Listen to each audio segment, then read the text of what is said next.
Hello everyone, my name is Salman and today I'll be presenting the case of Noura and Bright Future Academy. This is a private school in Lebanon that looks very successful on the surface. Strong university acceptance rates, satisfied parents, and an excellent reputation. But once Noura, the new academic coordinator, digs a little bit deeper, she finds troubling ethical issues that put her, teachers, and the school in a very difficult situation. I'll be walking you through this case using the 7-step ethical decision-making framework.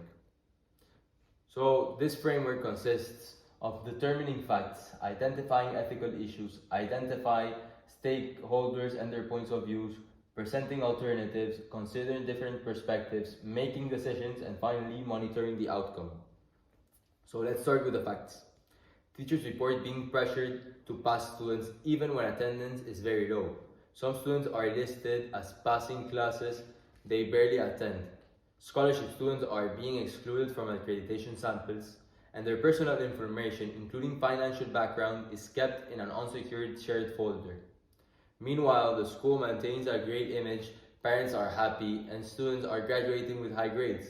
Leadership insists this is a student-centered approach. Noura, however, is tasked with leading the accreditation process, so she's directly confronted with these problems. Different ethical issues. First, we have a clear lack of academic integrity since grades are inflated and don't reflect real performance. Second, we have discrimination because scholarship students are intentionally excluded from the accreditation process. And third, we have the mismanagement of private data. Since sensitive information is stored without protection, these are not only ethical breaches, they risk the credibility of the school if discovered. These are multiple stakeholders. Primary ones include students who are directly affected by inflated grades and unfair treatment, teachers who feel pressured and demoralized, the school board, Noura herself, whose career is on the line, and parents who may not realize that what's happening. Secondary stakeholders include the accreditation company, the investors and donors who expect transparency, and the Ministry of Education. Each of these different stakeholders have different interests and perspectives on how Noura responds. Noura essentially has three different alternatives. She can do nothing, she can perform internal reforms, or she can go out and whistleblow. So let's evaluate them using Aristotle, Kant, and Mill. If Noura does nothing, Aristotle would say this lacks virtue and courage. Kant would object since students are being treated as means to an end. And Mill would argue that the long-term harm outweighs any short-term happiness. If Noura pursues internal reform, Aristotle sees this as the golden mean, a balanced, virtuous path. Kant would approve since it respects fairness and dignity, and Mill would support it because it maximizes overall happiness while minimizing disruption. And finally, if Noura goes for the external involvement, Aristotle would see courage but also rashness. Kant would approve because it honors truth, and even if it harms the school, Mill would have mixed feelings. While long-term utility may improve, the short-term harm and stress are significant.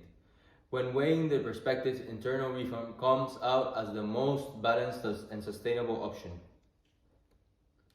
So, different stakeholders' perspectives. If Noura does nothing, teachers remain frustrated, students are cheated out of a fair education, and the school risks disaster if exposed. If she pursues the internal reform, teachers regain integrity, students benefit from real learning, and parents eventually see long-term improvements, and the school safeguard gets the accreditation. If she involves external authorities, she might be fired, the school reputation could collapse, parents may feel betrayed, but scholarship students may finally be treated fairly. This analysis shows why the reform option is the most sustainable for everybody. So for the decision, the best option here is internal reform. Choice restores integrity, protects student privacy, relieves teachers and ensures a smoother accreditation process. To implement this, Noura would start gathering evidence and containing data risks.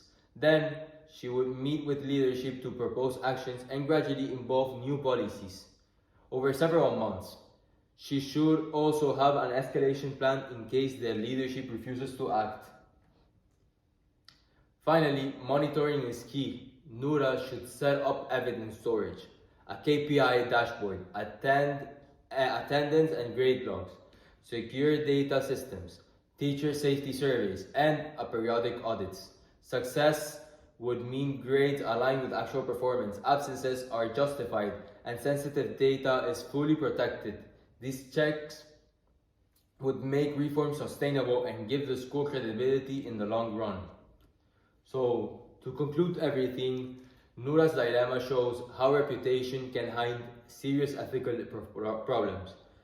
By following the 7-step framework, we see the internal reforms offer the best balance between integrity, fairness, and long-term success. If it's not the easiest choice, but it is the most ethical one. And it safeguards the future of both students and the school. Thank you very much for paying attention.